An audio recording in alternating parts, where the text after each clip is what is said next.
함께 보실 하나님 말씀은 에베소서 5장 15절에서 21절까지의 말씀입니다. 신약성경 315페이지 전으로 있습니다. 에베소서 5장 15절에서 21절까지의 말씀을 드라마 바이블로 봉독하겠습니다.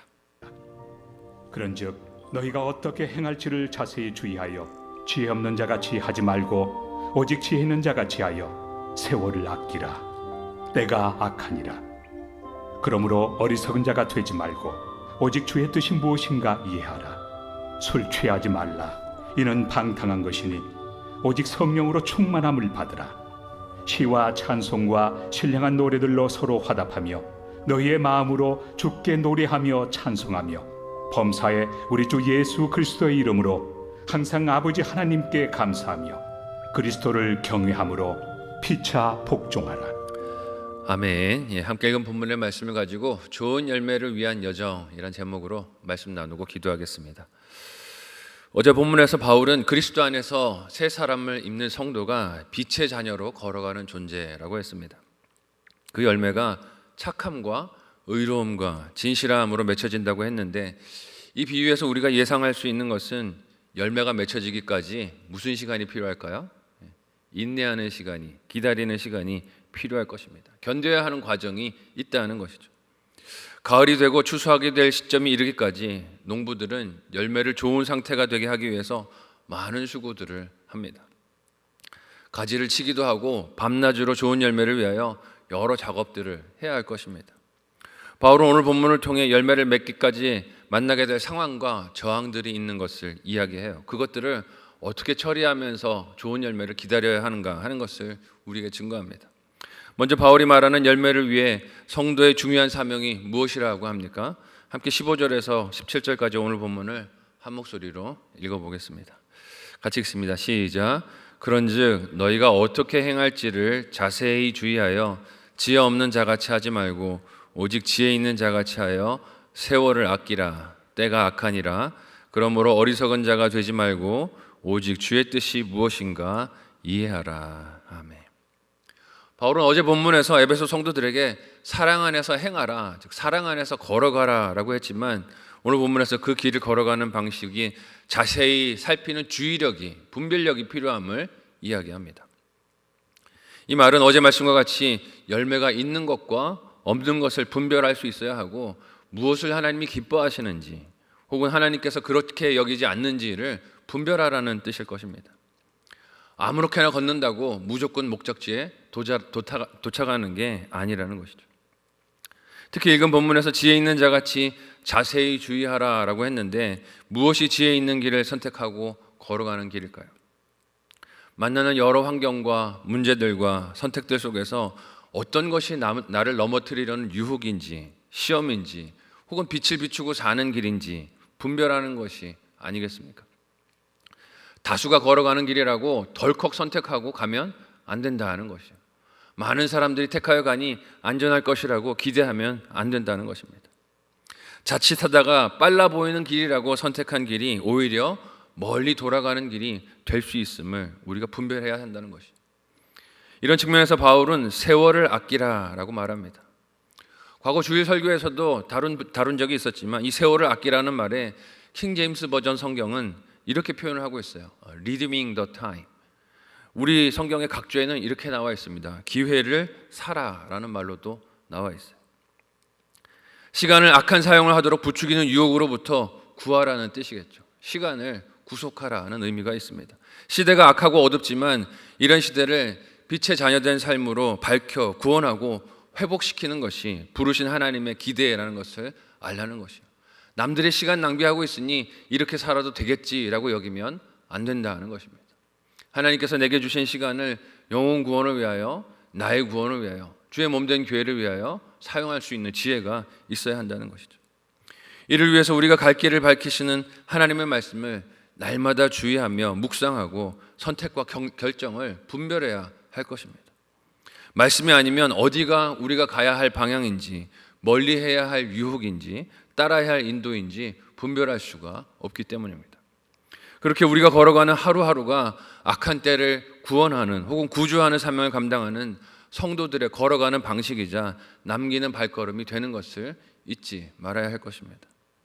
그렇게 악한 시대와 때를 하나님께서 기뻐하시는 뜻과 삶으로 바꾸는 것이 15절이 말하는 지혜 있는 자의 행함이고 주의 뜻을 이해하는 걸음걸이라 할 수 있을 것이에요. 하나님께서 우리에게 주신 시간의 선물이 이런 발걸음을 남기고 순종과 충성하고 있는 현장이 되고 있는지 오늘 우리의 하루를, 어제 우리의 하루를 한번 살펴봐야 할 것입니다. 우리의 인생 걸음이 악한 때를 구원하고 바꾸라고 주시는 기회인 것을 잊지 말고 허투루 이 기회를 흘려버리지 않는 저와 여러분들이 되시기를 예수님의 이름으로 간절히 소원하고 축복합니다. 또한 하나님께서 기대하시는 열매들을 맺으며 걷기 위해서 피차에 복종하는 길을 하나님을 따라 걸어가야 한다라고 말씀하세요. 함께 18절에서 21절까지의 말씀을 한 목소리로 읽어보도록 하겠습니다. 같이 읽습니다. 시작. 술 취하지 말라. 이는 방탕한 것이니 오직 성령으로 충만함을 받으라. 시와 찬송과 신령한 노래들로 서로 화답하며 너희의 마음으로 주께 노래하며 찬송하며 범사의 우리 주 예수 그리스도의 이름으로 항상 아버지 하나님께 감사하며 그리스도를 경외함으로 피차 복종하라. 아멘. 바울은 지혜 없는 자 그리고 지혜 있는 자, 어리석은 자에 대한 언급을 한 이후에 18절에서 가장 먼저 술을 등장시킵니다.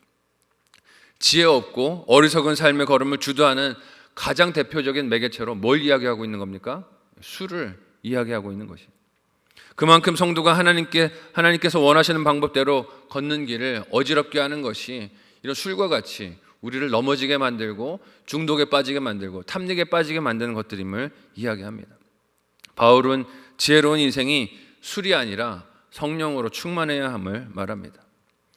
말씀이 믿음으로 걷는 여정의 방향을 일러주는 이정표라면 성령은 그 길을 걸어갈 수 있도록 힘을 주시는, 에너지를 주시는 능력이 되는 분이라 할 수 있어요. 즉 성령님께서 우리를 이끌지 않으시면 말씀으로 우리가 깨닫는 바가 있어도 갈 수 있습니까? 없습니까? 없다는 것이요. 방향은 뻔해도 우리가 갈 힘이 없다는 것입니다. 19절 이하에서 바울은 성령으로 충만하여 그 증거로 드러나는 공동체 생활의 태도와 자세가 피차에 서로 복종하는 것입니다 라고 말하고 있어요. 성령 충만함이 확인되는 것은 개인의 능력이나 힘이나 신비한 현상이 아니라 성도가 서로를 대하면서 시와 찬송과 신령한 노래들로 서로 화답하는 것, 그것이 성령의 충만한 모습이라는 것이 놀랍습니다. 우리는 성령 충만하면 어떤 능력이 나타나고 신비한 이적들이 나타나는 것이라 생각하기 쉬운데 아니라는 거예요.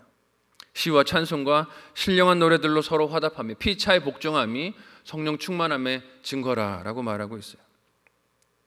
우리 교회가 성령 충만한 교회를 비전으로 삼고 늘 부르짖고 있는데 과연 우리 관계 속에서 이런 모습들이 있습니까? 피차에 시와 찬송과 신령한 노래들로 화답함이 있습니까? 아니면 당신은 왜 이것도 못합니까? 하고 질타하고 원망하고 비판하는 모습들이 있습니까? 어떻게 믿음의 길을 가는 과정에 좋은 일만 있겠어요? 열매가 크고 좋은 것을 맺기 위해서는 태풍들을 견뎌내야 하고 뜨거운 태양과 계절의 변화들을 받아내는 과정들이 필요하듯이 성도의 신앙 여정에도 열매를 위한 견딤의 과정들이 필요합니다. 그 어려움들 중에는 공동체 안에서 사람의 관계와 문제로 찾아오는 고통과 저항들도 있게 마련이에요. 하지만 성령 하나님께서 그 마음과 뜻을 이끌어 주시면 찬양할 일, 감사할 일, 그 미움을 극복하여 하나들 힘을 얻고 사용할 수 있음을 사도 바울이 말하고 있습니다.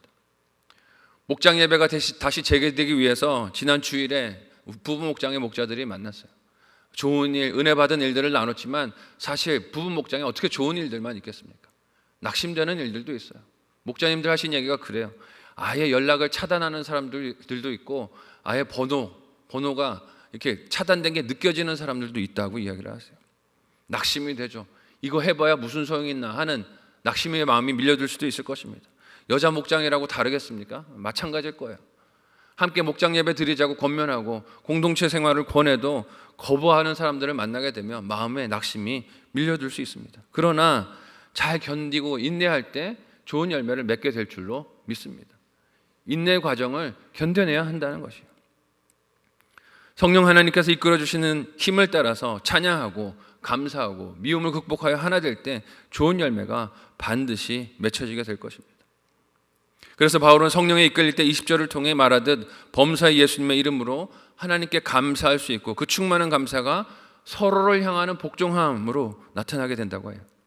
이 복종은 힘이 없어서 상대에게 굴복하는 비굴함이 아니라 예수님께서 자발적인 사랑으로 하나님의 뜻에 복종하여 십자가에 죽으신 그 길을 따라가는 것을 뜻합니다.